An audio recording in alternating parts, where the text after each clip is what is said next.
either. Radiohead, ladies and gentlemen. Nice job, Tom. Thank you. Johnny, come sit down. How about that? This is great. You are one of the best bands in the world. Really? Congratulations. It's great. Every morning I get up and I think that. But there must be a sense of, you know, you must know. Why? Well, because you must. Nah, that's a load of old... Well, the album sounds great. There's a new album which I have an advance copy of, and I believe people have been stealing tracks from the internet for some while now. Yeah.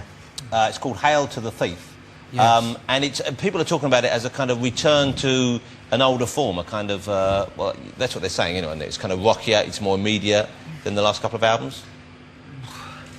Well, yeah, we thought the last two albums quite immediate, and then they weren't. Oh, come on, Kid A, you can't have thought that was immediate. Pretty immediate. Oh, come on. Oh, well.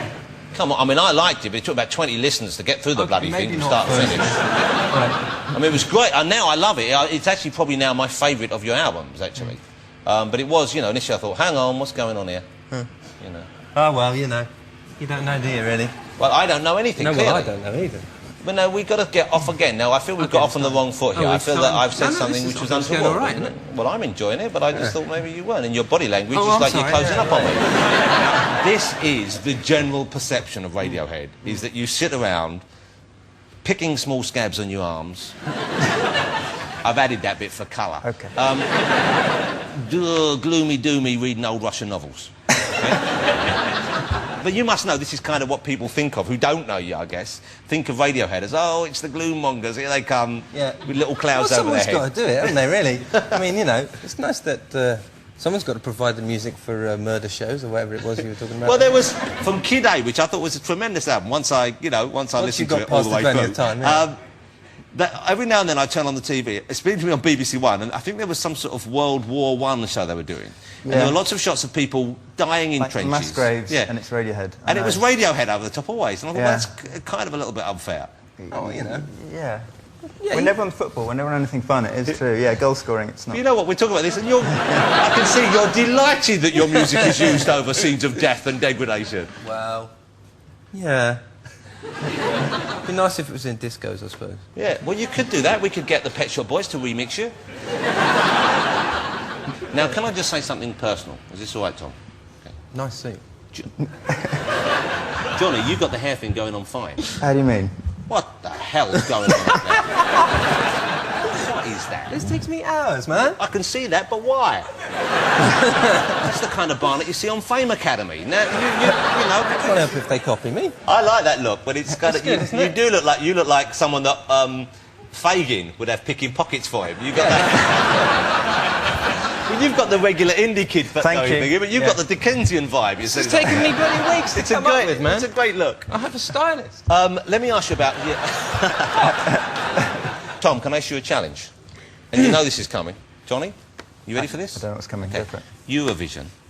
Oh, listen, we were trying to persuade the record company to do it. Yeah. To promote Kid A. We were like, listen, we're not going to do any TV, but we'll do Eurovision. Oh, that would be... Well, you might need something a bit catchier catchier than one of the Kid A tracks. Oh, come on. Norwegians would go for it, I reckon. Well, the Norwegians would. Well, at least we get one vote, I guess. Yeah. But come on. Not nowadays. You could write... You can do a breezy, summery pop song, can't you? We've got lots. Something we love and yeah in the middle. Yeah. I've got something for you to get you in the right frame of mind, okay? And this is a genuine gift from me to you, and I hope you take it the right way. I've bought you... This is an album I listen to all the time at the moment. It is the best of Tavares. Right. Now, I'm telling you, that's one hell of a band, okay? Heaven Must Be Missing an Angel. Do you remember that one? Who Done It? Who Stole My Baby? Who Done It? Everyone in the Room Looks Shady. Now, I don't expect you to come up with something as good as that. But all of you, I've got 5. Take them home, give them a listen. Let me know. Eurovision next year. You don't have to perform it, OK? We'll give it to someone else. But no, can you imagine? Have to perform it. That's the point. Well, let's do this then. Yeah. Okay, is that a deal? Yeah. Come on! Radiohead, Eurovision next year. Yes! I'm going to hold you to it. You know that. All right. That was great. Thank you so much. I know this probably isn't the easiest thing in the world for you to do, but, you know, I appreciate it. Thank you so much. No, don't start taking the piss now, York. Just because I picked on your hair. You're going to do another song Play for again. Cindy. Yeah, Yeah, great. and then you're going to do... Which song are you going to do? Fake plastic trees. Fantastic. This is it. This is the Eurovision one, right? Yeah, Well, no, actually. Just this imagine is... this with a sort of 4 on the floor. But you know what, this... you could do that, but this is one of my favourites. I've got to tell you this, you know, this is the first time I hadn't really heard much. Bob Mortimer used to go on about you, and I used to pretend I'd listened to you, and I hadn't really listened. You used to say, they're a great band. I said, yeah, they're great. Hadn't listened to you. Couldn't be bothered to. Miserable gig. Well, but then I went to see the film Clueless. Ah. And this was in Clueless, and I bought the soundtrack. I thought, man, that's a great band. But I thought, seeing as you're in Clueless, I thought you were like some sort of happy-go-lucky American band. Yeah. Imagine my surprise. Listen, it was great talking to you. I really appreciate you coming on the show. They're going to do one of the best songs they've ever recorded, one of the best songs of recent years that I've heard. Ladies and gentlemen, Radiohead in just a second. Thank you for now, though, guys. Thank you, Tom. Thank you, Johnny. I'll see you in a minute. Thank you. That was great. Thanks, Johnny. He's left his Safari. Before the guys play one more time for us, I'd like to say thanks to all my guests tonight. Leslie Grantham, of course, Avid Merrian and Shania Twain. And, of course, we must thank the brilliant Radiohead. Next week, I'll be joined by Marilyn Manson, Charlotte Church and Simon Cowell. That's going to be fun in the green room, but now, with a very special performance of one of their classic songs. Actually, this is a great track. I'm delighted they're playing it live on the show tonight. It's Radiohead with Fake Plastic Trees.